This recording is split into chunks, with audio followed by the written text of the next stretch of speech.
Pag-asa mibutiag nga pabiling maayo nga panahon ang masinati karong adlaw nunot sa gikatakdang pagsulod sa bagyong Nuol sa Philippine Area of Responsibility ugma.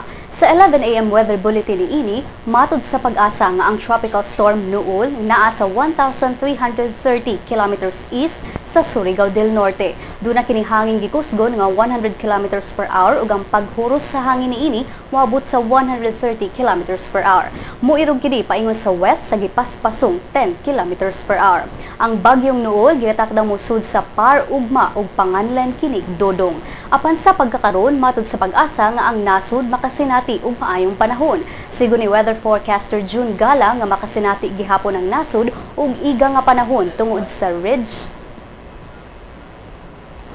ridge of high pressure nga ni-extend sa Luzon area. Nagdala ang high pressure area og init nga hangin sa Pacific Ocean. Tungod sa HPA, ang tibuok nasod makasinati og mapanganuron nga kalangitan inubanan sa panagsang pag-ulan o panugdog.